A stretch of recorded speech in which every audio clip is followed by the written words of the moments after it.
Hey friends, and welcome to the Happy Hour with Jamie Ivey podcast. I'm your host, Jamie, and I'm so glad you're here. Each week on this show, I invite a friend to join me, and we chat about the big things in life, the little things in life, and everything in between.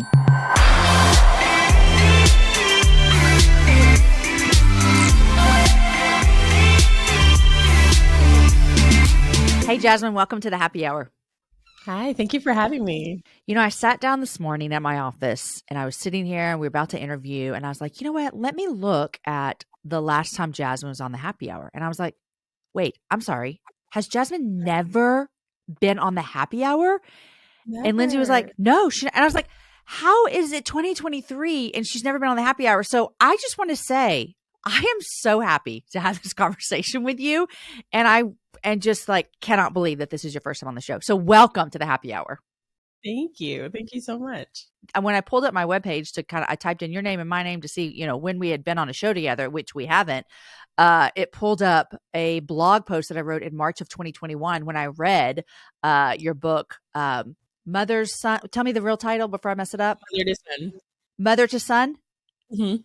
And so that's the only time that I have talked about you was when I read your book. And so I'm just grateful to have you here. And I would love it if you would introduce yourself in your own words to our listeners.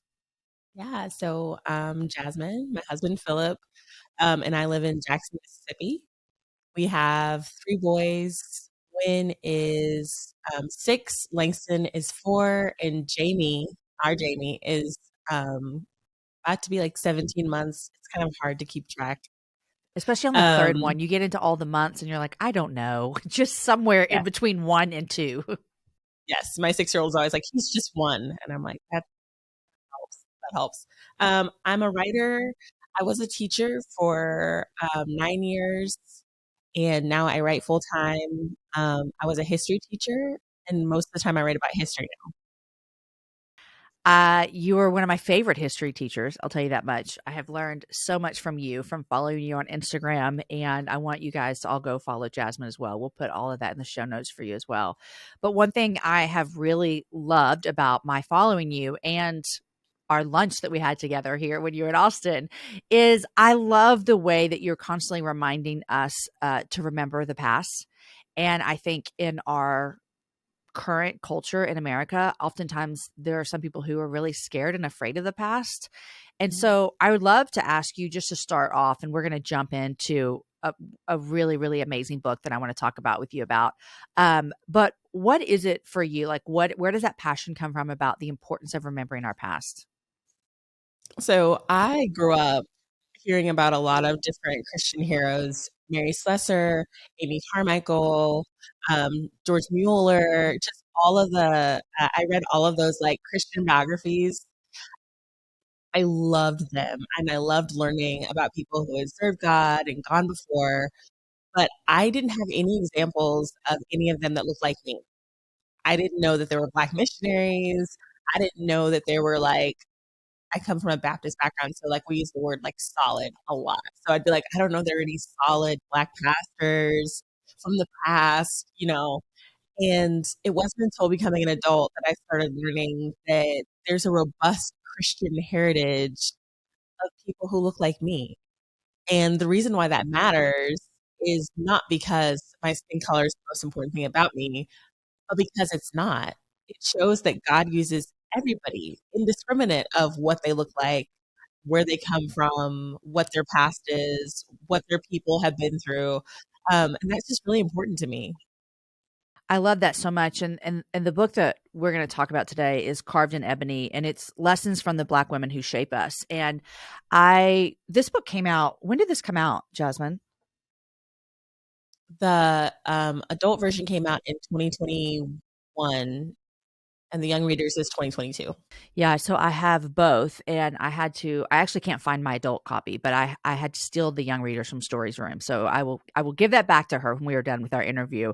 But as I read your books, and I had the privilege of reading them even before they came out, and was just thinking, this is so important. And you just described right now why it's so important for you as a Black woman. And I just want to take a minute to say why I think this is important for me as a white woman is I grew up the same way. And so I saw a lot of people who were, I'll use your words, quote, strong, like followers of Jesus and missionaries that went before, and they all look like me. And so the tendency would be for me would be to think, I guess all strong missionaries are white. And I think that is such a tragic thing for people who look like me to grow up, even if it's not their own fault, even if there's just nothing presented to them, to believe that. And so I'm so grateful for your work. I will say that a million times. I'm grateful for the work you do online. I'm grateful for the books that you write. And so, these books are for all of us. I don't want anyone to misunderstand that at all. So this book, Carved in Ebony, you wrote a regular adult book, a regular trade book, and then the next year came out with a young reader's edition, which I'm really a fan of both of them, but I'm so grateful for my 15-year-old daughter to have access to this. And so why these women that you picked, and then we're going to dive into some, like, how did you pick, how many are there, 12, 10? How did you pick these women to write about before we jump into the two I want to talk about today? So when I first started with the idea, I had picked out a lot of women whose names that I knew. I picked out Sojourner Truth, Ida B. Wells, Bessie Coleman, just all kinds of people who were more popular. And that was kind of like what I went into the book proposal with, what the publishers were expecting. And as I was doing research, I ran across Sarah G. Stanley's name. And I was like, oh, she's cool. She's a missionary that I've never heard about, and kind of like looked her up. And when I say missionary, I think people think about people who go overseas for like foreign missions. But she went down south after the Civil War as a missionary to the formerly enslaved, as kind of like a missionary teacher. And I was like, wow, it's so cool that she just existed and has all these writings. And like, I never knew about her. There's no pictures of her. And it changed the entire trajectory of the book. I was like, oh my gosh, I want the people who I haven't learned about. I want the people who I haven't heard about. I want the people who biographies haven't been written about. And so that became my litmus test. If there's not a biography written about this person, then I want them to be in Carved in Ebony.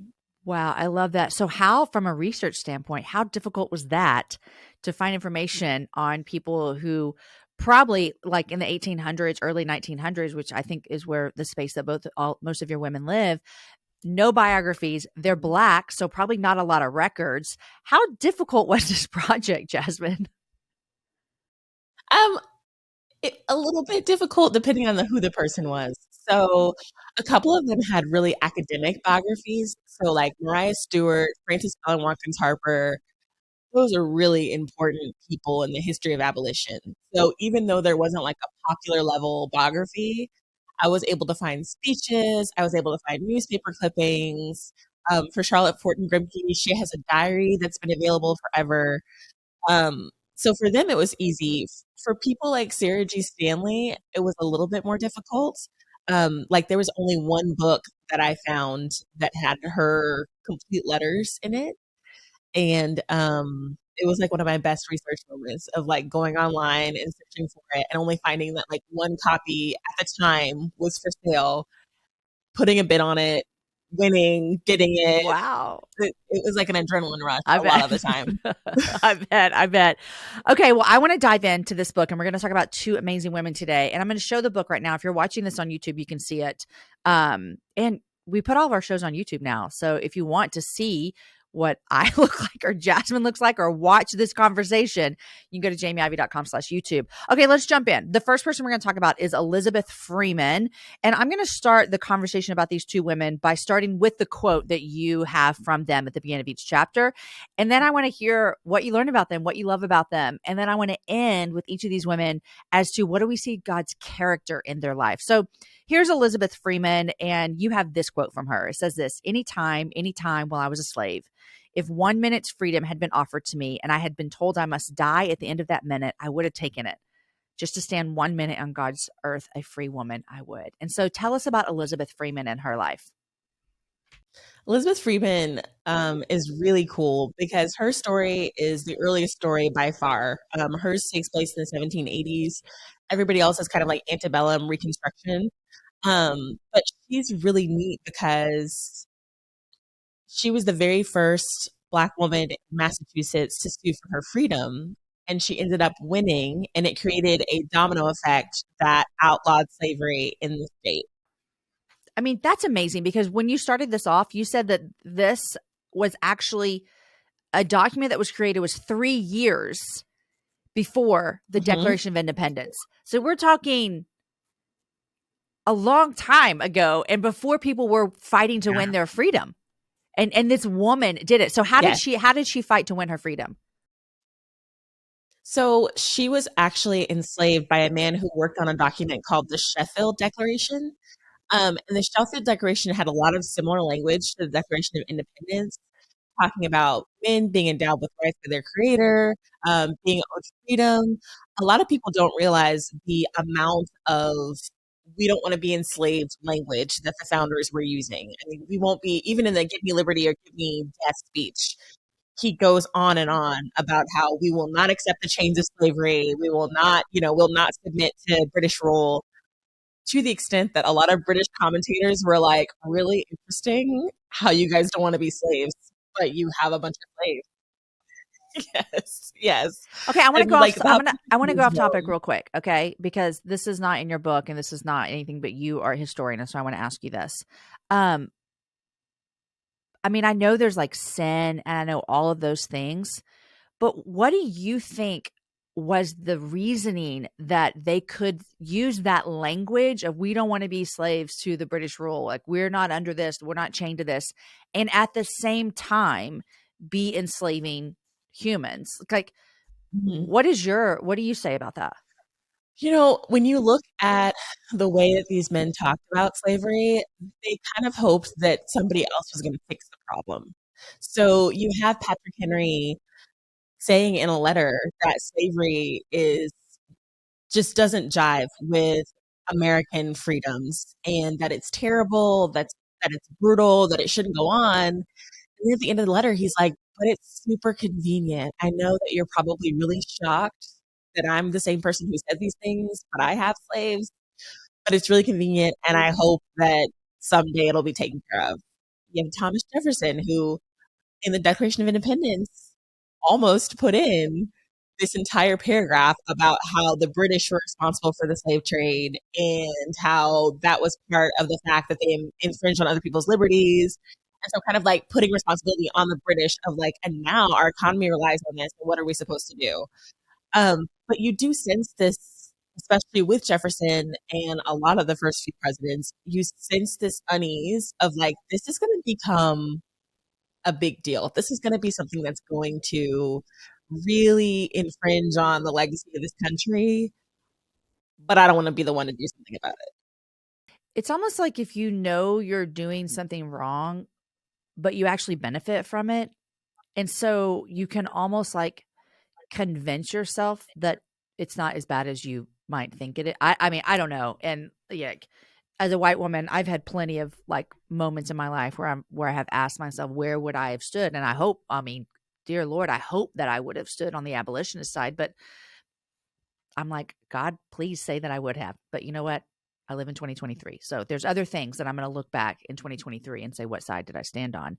I find it so interesting. Okay. So there was this Sheffield thing. She overheard them talking about it, which Mhm.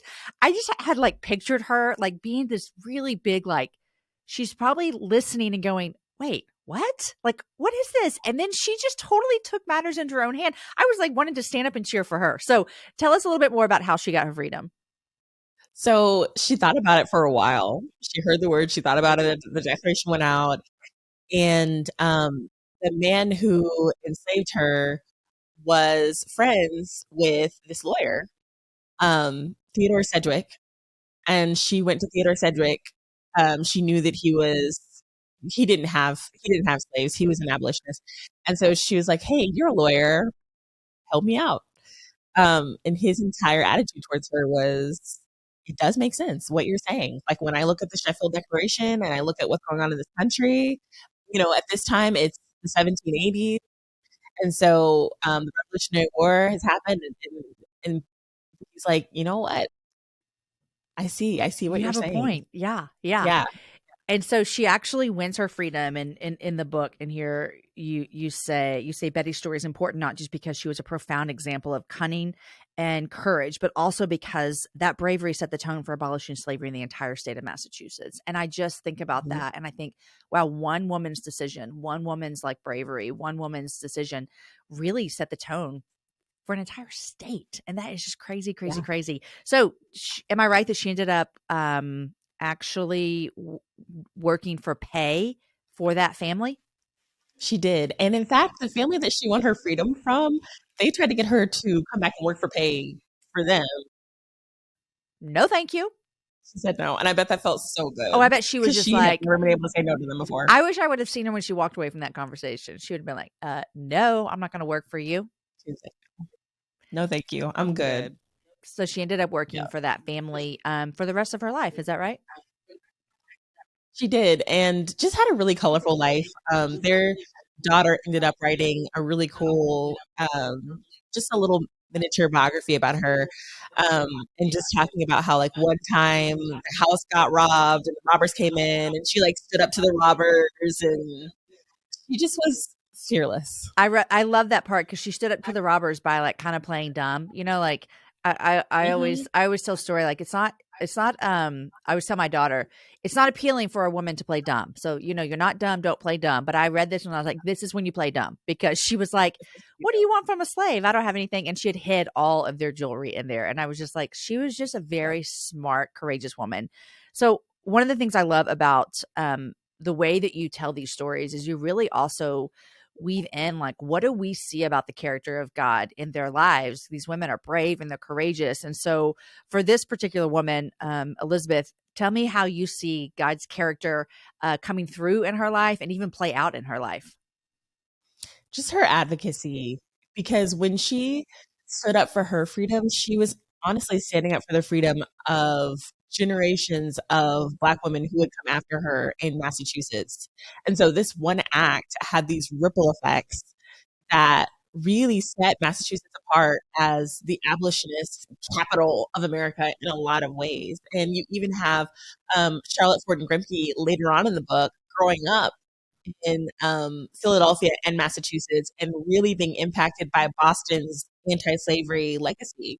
And all that started with Mom Bet and this other man, Clock Walker, who stood for their freedom that same year. It's really, really encouraging to look back and see like that we do make a difference in our stand. I think even in current culture right now, there's a lot of injustices that we could list out. And sometimes it can feel daunting. And does this matter? And should I say anything? And we look at, a woman like Elizabeth and see that like her one voice really did ripple. And so I love that so much. Okay, let's talk about another woman. You ready? Yes. Frances Ellen Watkins Harper. This is a quote that you have for her. It says, "We are We all bound up together in one great bundle of humanity, and society cannot trample on the weakest and feeblest of its members without receiving the curse in its own soul." So Frances is, she comes into play a little bit later. She was born in 1825, and she was Mhm. actually born a free woman. So tell us about her story. Yeah. I love Frances. I imagine Frances as just being this paragon of dignity. I think if she walked into the room, like everybody would, they called her the Bronze Muse. Which I think if somebody calls you the Bronze Muse while you're still alive, then you have to be incredible.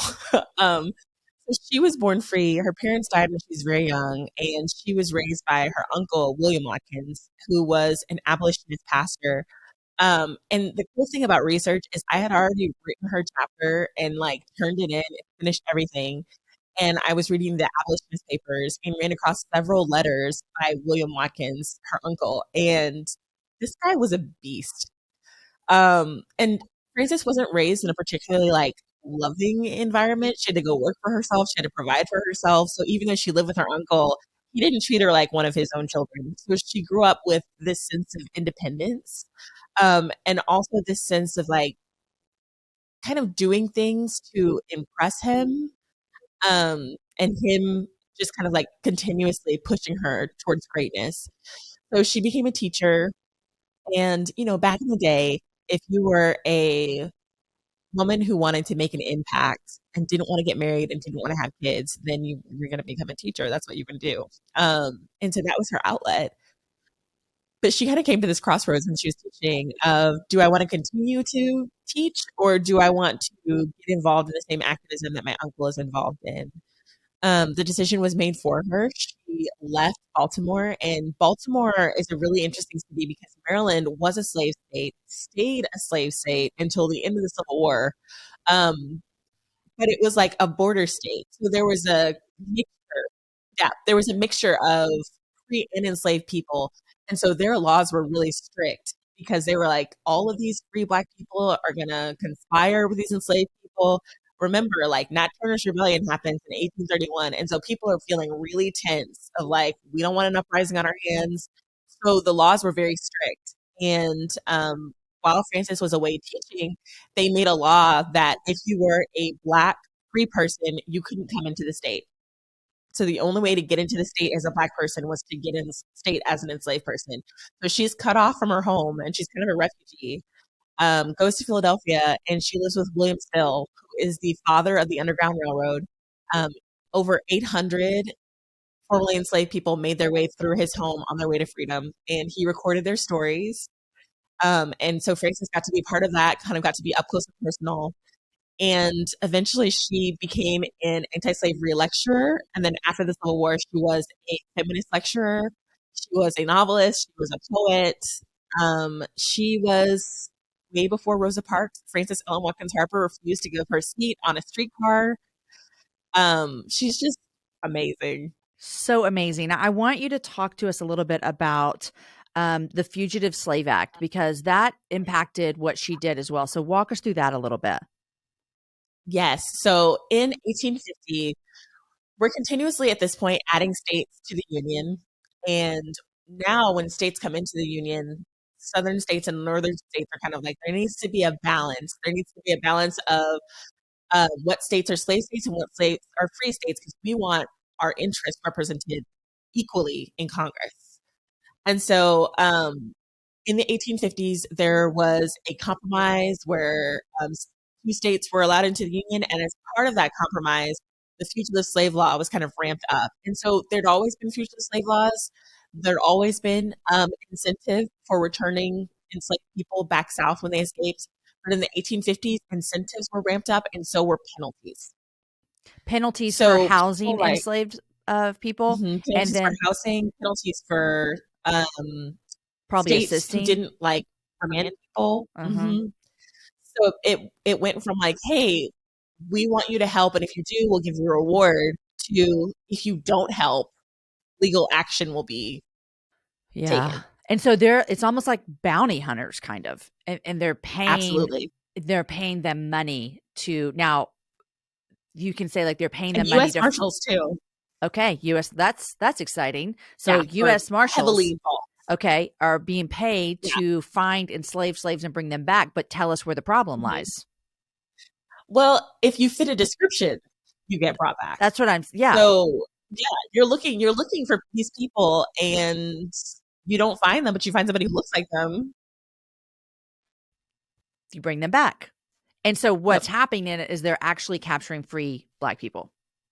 Yes, a lot of the time. And a lot of the time, when people talk about the Civil War, a lot of times I'm from Texas. And so I grew up like states' rights, states' rights, states' rights.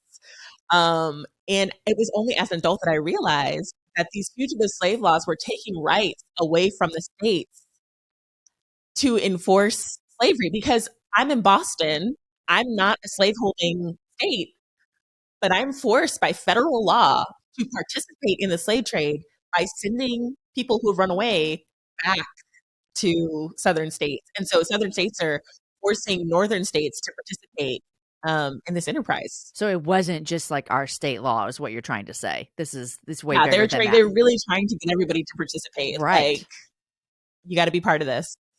Yeah. So what is she becomes like, just she's a big abolitionist, she's women's rights, all the things. How does she spend the rest of her life?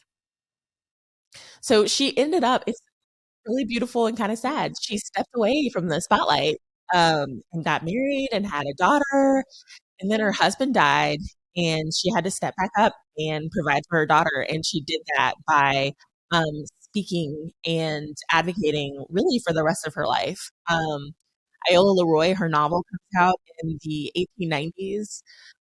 She writes a book of poetry, and she continues to just kind of lecture and advocate.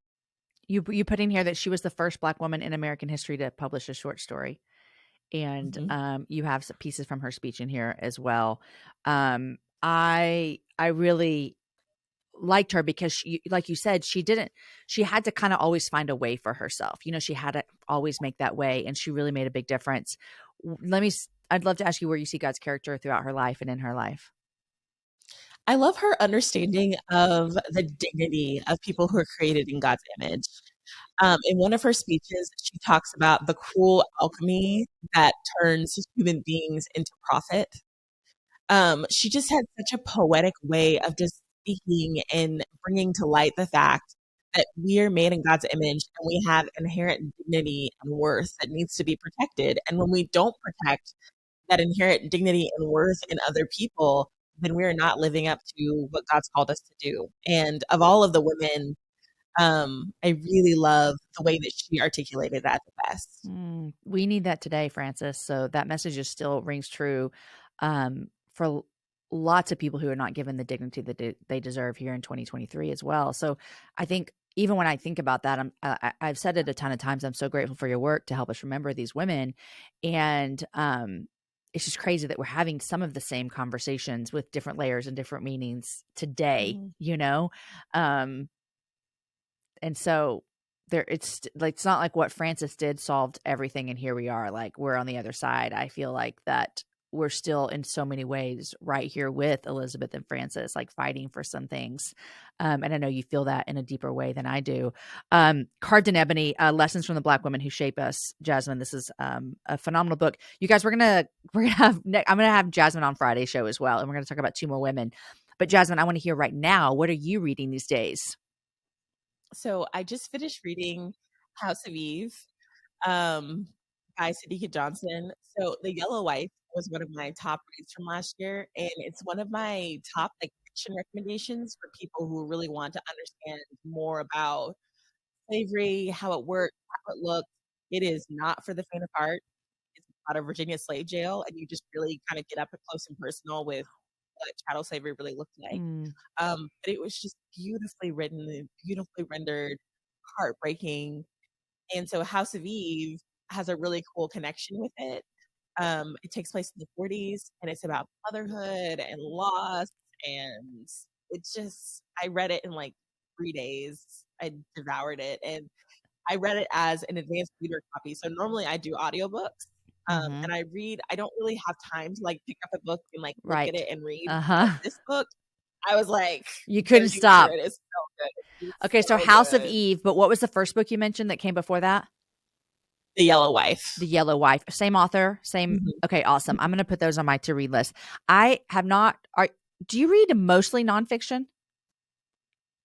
No, I read mostly fiction. Oh, I totally would have Yeah. thought the opposite for some reason. Yeah, I read a lot of nonfiction for work. Okay. So if That's what I'm I just, like, meant. enjoying myself yeah, if I'm enjoying myself but, like, I read 100 books last year, and only 20 of them were nonfiction. 100 books. For, like, cover to cover, because normally for work, I'm just reading, like, a chapter or a you know Okay, we're going to talk about that more in the next episode. I'm trying to read 50 books this year, and we're recording this on January 24th, and I have finished 0. I've got 8 that I'm going, and I do not like reading 8 books at one time. I hate it. I hate it. I hate it. I don't But think so. I'm like you. I read a lot for work, but it'll be like skimming or taking in a bunch of Right. content, not literally like page. But I'm going to Yeah, add and I both don't of like those those. books to my to read list because I want to jump into those. Jasmine, thank you so much for joining me on the show today. You guys come back for the show on Friday because we're talking about two more women with Jasmine.